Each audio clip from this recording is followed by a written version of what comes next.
Wulira ebigambo bino ojja kakasa nti Uganda eyagiroga n'embugo akyawanise.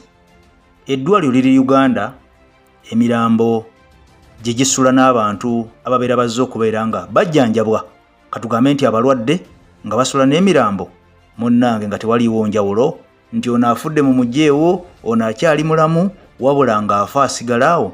Eddwaliro liri Uganda, byenkugamba biri Uganda, wabula tebiri Kenya, tebiri Tanzania, biri mu nsi yo. Kati njagala obiwulire okakase nti okufumba mukwano gwange bulinga bulijjo bwe tugamba nti si kwekwota, ate mu Uganda kyolabanga ekitasoboka kisobokera ddala era nga weekiri, kubanga tubeera ne bwino nga tukikuwa oyo yennyini eyeesigika ampuliriza. Kati wulira ebigambo bino ojja kutya ensi, omanye nti abakulembeze bo ddala bakuyamba balumirira omuntu wa wansi, oba ensi bagivaako dda kati bakola byabwe. Kati n'obwombefu katukole ensonga yaffe nga bulijjo, ffenna nga tuli wamu nga tukkiriziganyizza nti vidiyo eno katusooke tugiteekeko ekigalo. Sooka ogiwe like, bw'oba okimaliriza ampuliriza, bw'obanga oli mpya osubscribinge okone ne kade. Kati tugenda kubeera nga tutambula ffenna mu luguudo lwa Waaka. Nze kati mmaze okubeera nga nteekako galubindi n'okubeera nga nkoleeza tooki, sobola okubeera nga tutambula mu luguudo lwa Waaka ono nga tuli ffenna nga situliiko nti ono asigadde. Nze mmaze okusiba enkoba, kati nsimbudde bulungi nnyo, weenyweze tutambule ffenna. Wulira ebigambo bino mukwano gwange ampuliriza. Mu Uganda mwe muli ebigambo ebitiisa era ebyennyamiza. Kakati ampuliriza kankubulire emboozi y'eddwaliro lino. Eddwaliro lino lisangibwa mu kibuga Hoima era liyite Hoima Regional Referral Hospital. Eddwaliro lino mwe liri lyeriddukanya regioni eyo mukwano gwange district singa 8 ezeetoolodde Hoima bayina kubeera ng'omuntu abalemeredde mu zikiriniki n'obulwaliro obutono bonna abantu abo nga babasindika mu ddwaliro lino. Njagala tutambule ffenna owulire. Kakati mukwano gwange okusinziira ku MP eyakulembedde mu delegation, abantu babadde bajja bakomplaininga baneetubeera n'emirambo, baneetusula n'emirambo, eddwaliro kyafu. Kakati munnange MP owa Hoima City omukyalo oyo amanyiddwa nga Asinansi Nyakato ye yakulembeddemu banne bakansala bonna ne baga nti lwaki abantu babeera bemulugunya ku nsonga eno. Munnange nga bagamba katuubeyo olubu lw'ekigere, okutuuka eri munnange nga bakutotoledde naawe ovaayo weewuunya nti Uganda yafuuka dda si ensi gye twali tumanyi luli, kakati buli ekirimu kyabikukujju. Munnange bano nga babagamba nti mune emirambo tusula najjo, era bano nga bawakana nga baga nti bemba muwakana mukamba kulemberemu mbatwale. Ampuliriza nga bakulemberamu MP ne delegation ye nga boolekera waadi y'abasajja okutuuka mu waadi ng'emirambo 1, 2, 3 giri awo, nga mu waadi y'emu nga mulimu n'abalwadde abali awo munnanga bakyasinda bali kutebuuki taasulawo taasibawo yali ku mimwa, era nga mu mbeera y'emu nga mulimu n'abalwadde abamaze okubeera nga balongoosebwa nga babasaze munnange, naye nga olwamala okubasala nga bateekaawo tebalina za ddagala, olwamala okutunga nga ebiwundu bibeerawo nga bifeenyereketa. Mukwano gwange ampuliriza, wali mirambo wano waliwo abalongoosebwa naye nga tebalina kaddagala yadde n'akamu, nga bali awo nabo balindiridde kufa beegatte ku bannaabwe abali wali. Kakati no munnaye bino byonna MP bw'abirabye yeewuunyizza nnyo, naye nga mukwano gwange okusinziira ku omukyala akulira bannansi ono avuddeyo n'ayogera ensonga zino era n'agamba nti ayinza kubeera nga awakanya ekituufu ekiriwo kyekyo. Ye Evelyn Achawo agambye nti kituufu yonna ebyogera weebiri, naye obuzibu tulina mu ddwaliro lino, eddwaliro lino lirina abalwadde bangi abajja buli lunaku. Tufuna abalwadde 700 be bajja mu ddwaliro lino, era bino bikakasiddwa ne dokita amanyiddwa nga Nkwanga. Dokita ono naga tufuna abalwadde 700 mu ddwaliro lino, naye ekisinga okwewuunyisa ebikozesebwa baatuvaako dda gavumenti yatwerabira. Kakati twerwanako ng'abantu buntu, twerwanako bwerwanyi, ebikozesebwa bajeti yabyo ya wansi nnyo okusinziira ku muwendo gw'abantu gwe tufuna. Bajeti ey'eddwaliro lino tufuna obusente butono nnyo, tebutuukana mu haafu yadde mu kwota ey'okusobola okuyamba abantu bano, era ng'eddwaliro lino likutte mu mbinabina.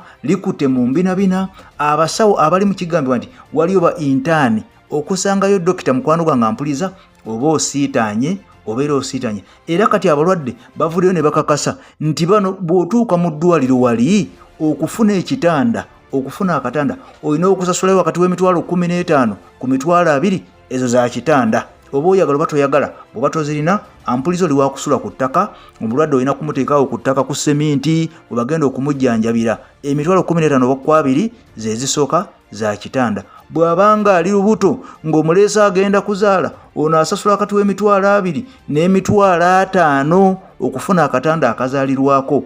Era bano bagamba nti n'omuntu okukolako omusawo omala kusasula biri ebya rifaro byavaawo dda. Mukwano gwange mpuliriza embeera ya Uganda kati weetuuse ebintu byatabuka dda. Kigamba nti eddwaliro lino teririimu yadde ka oxygen, teririimu yadde musaayi, era balifaalingayo omuntu oba afunye accident nga yeetaga oxygen ampuliriza oba ogenda kufa bufi. Eddwaliro teriyina yadde ka oxygen yadde omusaayi. Kyokka nga eddwaliro lino lyerya rifaro nga boolaba Mulago, buli district erina okubeera ne rifaro hospital. Kati ampuliriza eddwaliro lino lyeri rifaro hospital oba eddwaliro eddene mu district eriddukirwamu buli muntu yenna alemereddwa mu malwaliro aga wansi oba amatonotono bamusindikawo. Naye ekikwewunyisa bano tebalina yadde oxygen.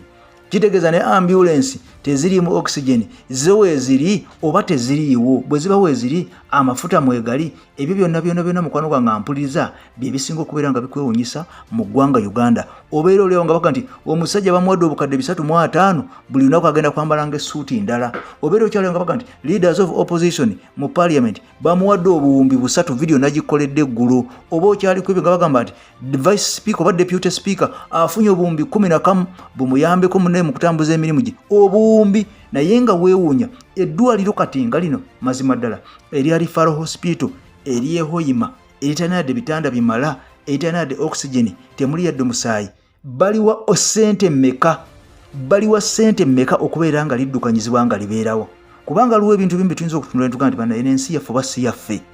Ng'omuntu omuwulira nti bamuwadde biliyoni 13 ze ziweereddwa omuntu bw'ati ne bw'ati. Njagala nnyo mukwano gwange tutambule ffenna mu bintu nga bino, oba oliawo gwe ngoloza tusaaga ebintu bino bibeera bituufu nnyo era tubeera tubimanyi. Anita Among, speaker wa parliament, bamuwadde biliyoni 13 n'obukadde 10 ze zigenda okubeera nga zimuyambako okuddukanya emirimu gye nga speaker. Kuno nga kuliko n'ez'oggula engoye n'ez'oggula ebitanda, okukyusa obuliri. Omumyuka we Thomas Tayebwa ne bamuwa biliyoni 11 zimuyambeko mu kuddukanya emirimu. Biliyoni 11 n'obukadde 3 mu kuddukanya emirimu nga muno mulimu n'ez'okuba obulango. Office waliwo agisiza erinnya ebbi, teekayo akalango ku CBS, teekayo akalango ku UBC, balongoose erinnya lya office ya speaker. Mukwano gwange ampuliza n'owulira nti obuwumbi 3 bwaweereddwa Honorable Mpuuga. Ono nali ku leader oludda luvuganya government opposition naye leader of opposition emirimu gye biliyoni 3 n'obukadde 6. Kakati n'owulira mukwano gwange ampuliriza nga bino byonna byenkunyonyola biri wano mu Uganda. Wano mu Uganda wokka we biri, sigamba nti biri weeru wansi, wabula biri wano mu ggwanga Uganda. Kakati no munnange abantu abafa bakyafa, abattibwa battibwa, obubenje bugwa enkya n'eggulu nga abantu beetaaga oxygen, beetaaga omusaayi, naye mu malwaliro nga gano aga rifaro tebiriiyo. Kakati omuntu afunira obuzibu okuliraana sayidi eya Hoima, ekyamazima ayambibwawa. Naye ng'ate abantu bano bonna bawulira ne baga nti bane tukyuseemukko. Abantu abamu naddala b'omu byalo be balemerako ne baga nti ffe eno tulima emimonde ne tulya n'emiwogo tetujja kukyusa. Kakati abantu nga bano boono basaasira otya? So otunulamuko naawe ng'omuntu noga nti abantu abamu ebintu bino bye basaana bibatuukeko babirabe. Naye ng'ate eggwanga Uganda oba ng'ensi Uganda ffenna tulina kutambuliramu ku standard y'emu. Oba oli munnakyalo oba oli munnakibuga, ffenna nga tulina obulamu bwe bumu nga tutambuliramu nga ffenna tweyagala. Naye bw'owulira embeera ng'eno etuuka mu bitundu byeyo n'owulira nti ate waliwo akalulu akaddiddwamu aka by election nti ate abantu balonze omuntu atagenda bakolera. Kakati ne weebuuza abantu kiki kye baagala? Ababalumirirwa tuli eno naye bo tebakimanyi. Kati nze AK Master mbaddewo okubeera nga mukwano gwange nkubira torch mu nsonga eyo, ensonga nkulu nnyo. Nagamba ffe ensonga zonna tuziyita ku channel yaffe eno ya muntu wa wansi, tukuleetera ku byobulamu ne politics ne tutabula, kabeesi policy tutabula, kubanga ewatali bulamu na bino byetwagala byemwagala okuwulira situyinza kubeera nga tubibatuusaako. Kale tusooka kubeera nga twogera ku byobulamu. Bw'omala okubeera nga otegeera ebyobulamu, awo embeera ejja kutambula bulungi ng'oli mulamu nga naawe kyoyagala okuwulira okiwulira bulungi. Kati nze AK Master kula AKTV News team yonna nze mbadde okubeera nga nkutembeta mu nsonga nga zino. Mukwano gwange genda ku YouTube teekamu ekigambo Bugawudu Films. Bw'omala okusaba Bugawudu Films wandiikamu akatuubagiro. Kati movie eyo ogenda kubeera ng'ogiraba ogyasimule bugolo. Abakuzanyira akasale ku Top TV be bakuzanyira filimu eno mpya nnyo ya butundu naye ennyuvu nnyo, bonaagira bakojja kukkiriza. So teekamu akatuubagiro ogenda kubeera nga ojaba mulimu abazannyi abapya mulimu n'abakadde aba experience naye nga n'abapya bazze matabutabo oba tunulidde awo ojja kakasa nti munnange Uganda talent ezina kale tosubwa firimu eno tekamu akatuubagiro ku YouTube olabeko ko mukwano gwange ampuliza ogirina abaana bannayuganda nze Eke Master Mukama Katonda ku 13 mpeera bye bye.